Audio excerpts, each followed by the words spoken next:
Poultry বাজারে অস্থিরতা, ডিমের দরে ঊর্ধ্বমুখী প্রবণতা। সপ্তাহের ব্যবধানে ব্রয়লার মুরগির দাম বেড়েছে কেজিতে ৩০ টাকা। রোববার থেকে অকার্যকর পুঁজিবাজারের ওটিসি মার্কেট, বিকল্প লেনদেনের জন্য ৪১ কোম্পানিকে অন্য প্ল্যাটফর্মে স্থানান্তর। মালয়েশিয়ায় খুলে দেওয়া হলো শিল্প, বাণিজ্য ও পর্যটন কেন্দ্র। কাজের সুযোগ বাড়ায় স্বস্তি ফিরেছে প্রবাসীদের মাঝে।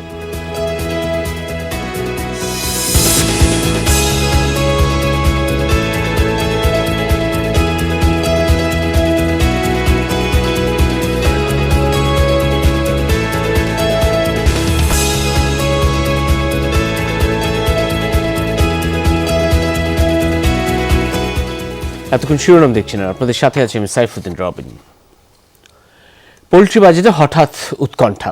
গত 7 দিনে লাগামহীনভাবে বাড়ছে ব্রয়লার মুরগির দর।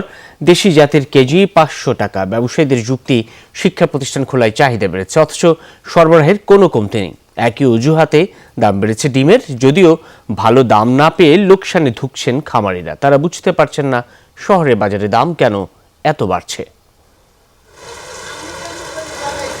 সাত সকালে বৃষ্টির ঝাপটা, তা মাথায় নিয়ে ছুটির দিনে ব্যস্ততা মুরগির দোকানে। ডেলিভারির অপেক্ষা অনুষ্ঠানের আগাম অর্ডারের। চাহিদা থেমে নেই খুচরা দোকানেও। গত এক সপ্তাহে এই ভিড় আরও বেড়েছে। সেই চাহিদাকেই এখন অজুহাত হিসেবে দাঁড় করাচ্ছেন পোল্ট্রি ব্যবসায়ীরা। সরবরাহের কমতি নেই, তারপরও গত এক সপ্তাহে ব্রয়লার মুরগির দাম বেড়েছে কেজিতে 20 থেকে 30 টাকা। 280 টাকা কেজি দরের আশপাশে মিলছে পাকিস্তানি জাত। 500 টাকা ছাড়িয়েছে দেশি মুরগির কেজি। ত্রাহি অবস্থা ডিমের দোকানেও। ফার্মের লাল ডিমের ওজন এখন 110 টাকা, সাদাটার দাম আরও বেশি। 12 তারিখের আগে বিক্রি করছি আমরা 220 টাকা কেজি বা 210 টাকা কেজি, এভাবে বিক্রি করছি। এখন 12 তারিখের পরে হঠাৎ করে আকাশ সব পাতাল হয়ে গেছে, পায়ে কিনে 60 টাকা কেজি ডিফারেন্স। আজকে সেরকম বেচা কিনা নাই, রেট বাড়ার কারণে। আগে যে হিসাবে খাইছে ওই হিসাবে এখন মানুষ কিনতেছে না। সামনে বিয়ে শাদী আসতেছে, পিকনিক আসতেছে, শীতের মরশুম আসতেছে, ওই টাইমটাই মনে করেন মাল দামটা বেশি থাকে। প্রান্তিক খামারিদের বার্তা অবশ্য ভিন্ন। করোনাকালে বন্ধ হয়ে গেছে অনেক ছোট খামার, পোল্ট্রি খাতে লেগেছে কর্পোরেট হাওয়া। তাই ফিড, বাচ্চা কিংবা মুরগি বেচাকেনায় একচেটিয়া দাপট বড় বেনিয়াদের। খামারিদের অভিযোগ, করোনা মহামারী তাদের কোমর ভেঙে দিয়েছে। দাম কিনতাম আগে 2100 টাকা, 2200 টাকা বস্তা। এখন সে খাদ্য কিনতে হয়েছে আমাদের 2500 টাকা, 2550 টাকা। এখন খাদ্যের দাম বাড়ছে, ডিমের দামও বাড়ছে। এই জন্য গরিব মাসে খাওয়া অসুবিধা হয়ে গেছে গা। ডিমের দাম আমরা বেশি পাইলেও সেটা খাবারের সাথে কম্পেয়ার না হয়ে আমাদের লাভবানের সঙ্গে আমরা খুব কম হচ্ছি। খাসি ও গরুর মাংসের দোকানে অবশ্য পরিস্থিতি বদলায়নি। কেজিতে 550 টাকা গুনতে হবে গরুর মাংসের জন্য। খাসির মাংসের দর 800 থেকে 900 টাকা। তৌহিদ হোসেন, যমুনা নিউজ, ঢাকা। মাছ বাজারের খবর জানবো। চট্টগ্রাম থেকে যোগ দিচ্ছেন সহকর্মী আলামিন শেখদার। আলামিন, মাছের যোগান কেমন আর দাম বাড়ার কারণ কি জানতে পেরেছেন কিছু?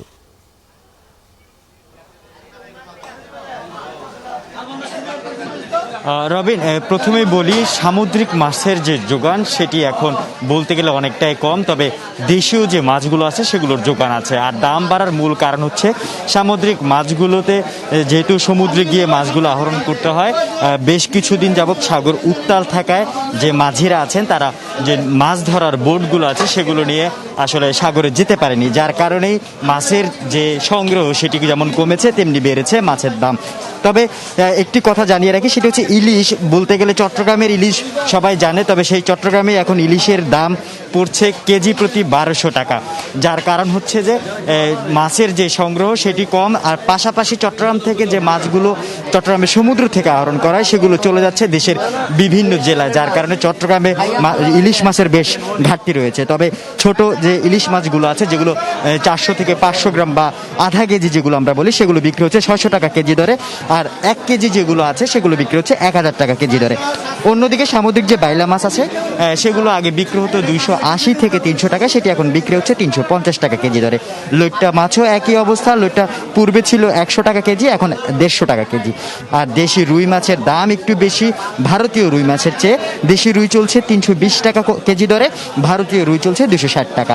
আর চিংড়ির যদি কথা বলি, চিংড়ি গলদা চলছে কেজি 1000 টাকা এবং বাগদা পাওয়া যাচ্ছে 800 টাকা কেজি দরে। পাবদা মাছের কেজি চলছে 450 টাকা। আর একটি বিষয় সেটা হচ্ছে যে সামুদ্রিক যে রূপচাঁদা আছে সেটিরও কেজি চলছে 800 টাকা কেজি।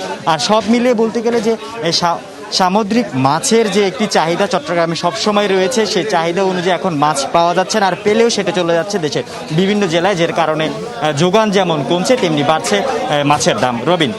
ধন্যবাদ সহকর্মী আলামিন শিকদার। পুঁজিবাজারের ওভার দ্য কাউন্টার ওটিসি প্ল্যাটফর্মকে অকার্যকর করা হয়েছে। ওটিসি বাজারে তালিকাভুক্ত কোম্পানিগুলোর মধ্যে 41টিকে এসএমই প্ল্যাটফর্ম ও বিকল্প লেনদেন বোর্ডে স্থানান্তর করা হয়েছে, আর বাকি 29টিকে বাজার থেকে তালিকাচ্যুত করার সিদ্ধান্ত নেওয়া হয়েছে। নিয়ন্ত্রক সংস্থা Bangladesh securities and exchange commission বৃহস্পতিবার এই সিদ্ধান্ত নিয়েছে।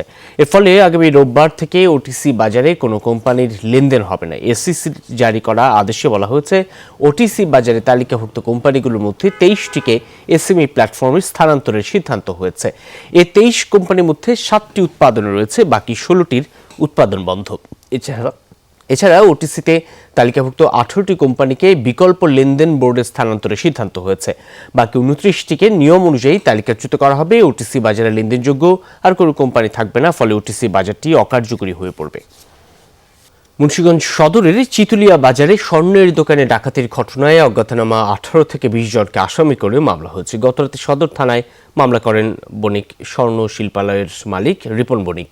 এই ঘটনায় এখনও কাউকে গ্রেফতার করতে পারেনি পুলিশ। বুধবার রাত 2:30টার দিকে নদীপথে চিতুলিয়া বাজারে হানা দিয়ে 18 থেকে 20 জন একটি ডাকাত দল বণিক স্বর্ণ শিল্পালয় ও মনুনাগ স্বর্ণ শিল্পালয় নামে দুটি দোকানে স্বর্ণ ও টাকা পয়সা লুটে নেয়। তারা ভুক্তভোগীদের চিৎকার ও মসজিদের মাইকে ডাকাতির ঘোষণা দিলে নদীপথে পালিয়ে যায় ডাকাত দল।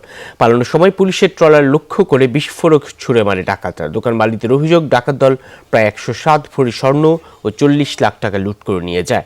সিসিটিভির ফুটেজে দেখে ডাকাতদের শনাক্ত করার চেষ্টা চলছে বলে জানিয়েছে পুলিশ।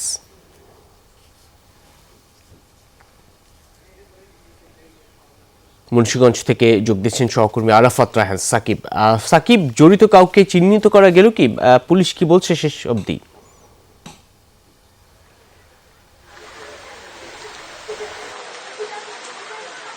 রবিন, দেখুন যে গতকাল যে রাতে যে ডাকাতির ঘটনা, এই ঘটনায় কিন্তু মামলা দায়ের করেছে নিখিল বণিক স্বর্ণ শিল্পালয়ের যিনি মালিক আছেন, তিনি কিন্তু বাদী হয়ে অজ্ঞাতনামা 18 থেকে 20 জনকে আসামি করে একটি ডাকাতির মামলা করেছেন। তবে এখন পর্যন্ত কিন্তু কাউকে আটক করা যায়নি এবং পুলিশ এবং স্থানীয়রা যে বিষয়টি বলছে যে ডাকাতির পরপরই আসলে ডাকাতরা আসলে নৌযানে করে মেঘনা নদী হয়ে আসলে চলে গেছে। সেক্ষেত্রে কিন্তু তাদেরকে কিন্তু চিহ্নিত করা যায়নি। তো এক্ষেত্রে যে ডাকাতদের আসার ক্ষেত্রে এবং যাওয়ার ক্ষেত্রে একটি সিসিটিভির ফুটেজ পাওয়া গিয়েছে এবং সেই ফুটেজ দেখে কিন্তু ডাকাতদের শনাক্তের চেষ্টা করা হচ্ছে। তবে এখন পর্যন্ত কাউকে শনাক্ত করা যায়নি, কিন্তু পুলিশ বলছে যে শনাক্তের চেষ্টা চলছে এবং গ্রেফতারও চেষ্টা চলছে। তো সব মিলিয়ে আসলে এই ঘটনায়, ডাকাতির ঘটনায় মামলা হয়েছে এবং গ্রেফতারের চেষ্টা চলছে। তো এখন পর্যন্ত কাউকে গ্রেফতার করা যায়নি। পুলিশ বলছে যে অচিরেই হয়তোবা ডাকাতদের কাউকে কিংবা এই ঘটনায় জড়িতদের সকলকে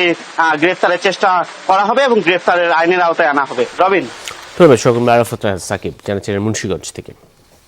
এবার মুদ্রাবাজারের খবর গেল সপ্তাহে 85 টাকা 25 পয়সা দরেই অপরিবর্তিত ছিল মার্কিন ডলারের দাম। তবে সামান্য পরিবর্তন ছিল মার্কিন ডলার এবং ব্রিটিশ পাউন্ডের মধ্যে। এনসিসি ব্যাংকের তথ্য মতে ব্রিটিশ পাউন্ড সর্বোচ্চ লেনদেন হয়েছে রোববার 120 টাকা 4 পয়সা, সর্বনিম্ন বুধবার 119 টাকা 70 পয়সা। ইউরো লেনদেন হয়েছে 102 টাকা 65 পয়সা থেকে 102 টাকা 75 পয়সার মধ্যে। কমেছে অস্ট্রেলিয়ান ডলারের দাম। সপ্তাহের শুরুতে অস্ট্রেলিয়ান ডলার সর্বোচ্চ 63 টাকা 70 পয়সায় বিক্রি হয়েছে। 20 টাকা 50 পয়সা থেকে 7 পয়সার মধ্যে উঠানামা করেছে মালয়েশিয়ান রিঙ্গিতের দরে। রোববার সিঙ্গাপুর ডলার সর্বোচ্চ কেনাবেচা হয়েছে 64 টাকা 83 পয়সা। সপ্তাহ জুড়েই অপরিবর্তিত ছিল সৌদি রিয়ালের দর। সর্বোচ্চ লেনদেন হচ্ছে 22 টাকা 75 পয়সায়। সপ্তাহের ব্যবধানে কমেছে কানাডিয়ান ডলারের দাম। সর্বোচ্চ হাত বদল হয়েছে 67 টাকা 49 পয়সায়। আর ভারতীয় রুপির জন্য সর্বোচ্চ গুনতে হয়েছে 1 টাকা 16 পয়সা। ব্যাংকে কর্মী ছাঁটাই বন্ধে কঠোর অবস্থানে গেল বাংলাদেশ ব্যাংক। এখন থেকে সুনির্দিষ্ট ও প্রমাণিত অভিযোগ ছাড়া কর্মীদের চাকরিচ্যুত করা যাবে না। পাশাপাশি করোনা মহামারীর সময়ে চাকরিচ্যুত বা পদত্যাগে বাধ্য হওয়া ব্যাংকের কর্মীদের চাকরিতে পুনর্বহালের নির্দেশ দেওয়া হয়েছে। বৃহস্পতিবার কেন্দ্রীয় ব্যাংকের ব্যাংকিং প্রবিধি ও নীতি বিভাগ থেকে এ সংক্রান্ত সার্কুলার জারি করা হয়েছে। এর আগে কেন্দ্রীয় ব্যাংক থেকে 2015 সালে 28 মে ব্যাংকের কর্মীদের ইচ্ছামাফিক ঢালাওভাবে ছাঁটাই বন্ধের নির্দেশনা দিয়ে সার্কুলার জারি করা হয়েছিল। সম্প্রতি কিছু সংখ্যক ব্যাংকের কর্মকর্তা কর্মচারী অভিযোগ করেছেন নানা অজুহাতে কর্মকর্তা কর্মচারীদের চাকরিচ্যুত এবং পদত্যাগে বাধ্য করা হচ্ছে। কোনো কোনো ক্ষেত্রে পদত্যাগের পর প্রাপ্য আর্থিক সুবিধা প্রদান করা হচ্ছে না। বাংলাদেশ ব্যাংক বলছে অর্থনীতিতে গতি ফেরাতে বিপুল অঙ্কের আর্থিক প্রণোদনা প্যাকেজ ঘোষণা করা হয়েছে, যা বাস্তবায়ন করছে ব্যাংক। অর্থনীতির চাকা সচল রাখতে ফ্রন্টলাইনার হিসেবে কাজ করছেন ব্যাংকাররা। সেবা প্রদান করতে গিয়ে উল্লেখযোগ্য সংখ্যক কর্মকর্তা কর্মচারী করোনায় আক্রান্ত হয়েছেন এবং অনেকে মৃত্যুবরণও করেছেন। এ পরিস্থিতিতে ব্যাংক কর্মকর্তা কর্মচারীদের চাকরিচ্যুত করা হলে তাদের মধ্যে আতঙ্ক সৃষ্টি হবে এবং তাদের মনোবল ও কর্মস্পৃহা হ্রাস পাবে। অবশেষে খুলে দেওয়া হলো মালয়েশিয়ার সব ধরনের আর্থিক খাত। আজ সবার জন্য উন্মুক্ত করে দেওয়া হয়েছে সরকারি বেসরকারি প্রতিষ্ঠান, কলকারখানা, পর্যটন কেন্দ্র ও বিনোদন কেন্দ্র সহ গুরুত্বপূর্ণ সব স্থাপনা। করোনার কারণে মালয়েশিয়ায় বেশ কয়েক মাস বন্ধ ছিল কর্মক্ষেত্রগুলো। এতে স্বস্তি ফিরেছে প্রবাসী বাংলাদেশিদের মাঝে। বিস্তারিত মালয়েশিয়া প্রতিনিধি আহমদুল কবিরের প্রতিবেদনে। করোনা মহামারীর কারণে দীর্ঘ সময় ধরে স্থবির মালয়েশিয়ার অর্থনীতি। বন্ধ আছে সব ধরনের আর্থিক ও বাণিজ্যিক প্রতিষ্ঠান। এই অবস্থায় দেশটির ক্ষতিগ্রস্ত অর্থনীতি পুনরুদ্ধারে নানা উদ্যোগ নিয়েছে মালয়েশিয়া সরকার। তারই ধারাবাহিকতায় খুলে দেওয়া হচ্ছে দেশটির আর্থিক খাত। মালয়েশিয়া সরকার জানিয়েছে 17 সেপ্টেম্বর থেকে খোলা থাকবে সব ধরনের সরকারি বেসরকারি দফতর, বিভিন্ন ব্যবসা প্রতিষ্ঠান, কলকারখানা, পর্যটন ও বিনোদন কেন্দ্র সহ গুরুত্বপূর্ণ সব স্থাপনা। মালয়েশিয়া সরকারের এমন সিদ্ধান্তে খুশি দেশটিতে বসবাসরত বাংলাদেশিরা। দীর্ঘ সময় কাজ না থাকায় অনেকেই পড়েছেন চরম আর্থিক সংকটে। কাজে ফিরতে পারলে দ্রুতই এ সংকট কাটিয়ে উঠতে পারবেন বলে মনে করছেন তারা।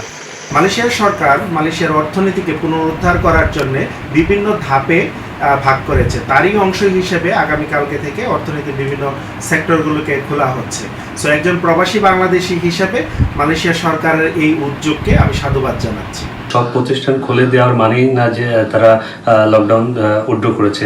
তো যারা 14 দিন যারা দ্বিতীয় ডোজ গ্রহণ করেছেন এবং যাদের 14 দিন পার হয়েছেন তারাই কিন্তু এই সমস্ত দোকানপাট বা বাইরে বের হতে পারবে। সেক্ষেত্রে অবশ্যই আপনারা সাবধানতা অবলম্বন করবেন। তবে কর্মক্ষেত্রে ফিরতে হলে অবশ্যই নিতে হবে করোনার পূর্ণ ডোজ টিকা। তাই মালয়েশিয়ায় বসবাসরত প্রবাসী বাংলাদেশিদের দ্রুত টিকা নেওয়ার আহ্বান জানিয়েছেন কমিউনিটির নেতারা। মোস্তফা মাহমুদ, যমুনা নিউজ। আফগানিস্তানে পূর্বের তুলনায় উদার তালেবান সরকার। অন্যান্য ইস্যুর সাথে এবার টেলিভিশন সম্প্রচারের বিষয়েও তারা ইতিবাচক। তবে নির্দিষ্ট কিছু চ্যানেল সম্প্রচারে রয়েছে বিধিনিষেধ। তাই দেশটিতে বেড়েছে dish antenna, set top box এবং রিসিভার বিক্রি। নিজের পছন্দের চ্যানেল উপভোগে হিড়িক পড়েছে এসব সম্প্রচার যন্ত্রপাতি কেনার। ইলেকট্রনিক্স পণ্যের বাজার দেখেই বোঝা যায় স্যাটেলাইট চ্যানেল সংযোগের জন্য প্রয়োজনীয় যন্ত্রপাতির চাহিদা বেড়েছে। প্রতিটি দোকানেই মজুত করা হয়েছে set top box, dish antenna সহ অন্যান্য যন্ত্রপাতি। 1996 সালে যখন তালেবান প্রথমবার ক্ষমতায় আসে তখন বন্ধ করা হয়েছিল টেলিভিশন ও সিনেমা হল। তবে এবার বিদেশি চ্যানেল ও অনুষ্ঠানের ক্ষেত্রে ছাড় দিয়েছে তালেবান নেতৃত্বাধীন আফগান সরকার। আর তাই স্বস্তিতে অনুষ্ঠান উপভোগের জন্য টেলিভিশন ও স্যাটেলাইট সংযোগ কিনছেন সাধারণ মানুষ। স্যাটেলাইট চ্যানেল দেখা কিংবা ডিশ অ্যান্টেনা বা রিসিভারের ক্ষেত্রে কোনো নিষেধাজ্ঞা নেই। কেউ বলেও নি এগুলোর ব্যবসা বন্ধ করতে হবে। তালেবান সদস্যরা কোনো হুমকিও দেয়নি। তাই এটা নিয়ে সাধারণ আফগানদের কোনো শঙ্কা নেই। যাদের সামর্থ্য আছে সবাই স্যাটেলাইট সংযোগ গ্রহণ করছেন। তবে নির্দিষ্ট কিছু বিদেশি চ্যানেলের উপর কড়াকড়ি আরোপ করেছে তালেবান। ফলে কেবল অপারেটররা সেসব চ্যানেলের সম্প্রচার করতে পারছেন না। তাই চাহিদা বেড়েছে set top box, dish antenna আর রিসিভারের। আগে ডিশ সংযোগ নিয়ে সবাই সিনেমা এবং গানের চ্যানেল দেখতে পারত, কিন্তু তালেবান আসার পর এসব অনেক চ্যানেলই এখন নিষিদ্ধ। ফলে সবাই এখন ঝুঁকছে সেট টপ বক্স রিসিভারের দিকে। কারণ তালেবান নির্দিষ্ট কিছু চ্যানেল বন্ধ করলেও ডিশ সংযোগ নেয়ার ক্ষেত্রে কোনো নিষেধাজ্ঞা দেয়নি। ফলে সবাই নিজস্ব সংযোগ নেয়ার ক্ষেত্রে ঝুঁকছে। ব্যবসায়ীরা বলছেন এক একটি বড় দোকানে প্রতিদিন 80 থেকে 100টি পর্যন্ত সেট টপ বক্স বিক্রি হয়, যার প্রতিটির দাম প্রায় $23। মীর মুশফিক হাসান, যমুনা নিউজ। শেষ করব বিজনেস টুডে, তার আগে শিরোনামগুলো আরও একবার। পোল্ট্রি বাজারে অস্থিরতা, ডিমের দরে ঊর্ধ্বমুখী প্রবণতা, সপ্তাহের ব্যবধানে ব্রয়লার মুরগির দাম বেড়েছে কেজিতে 30 টাকা।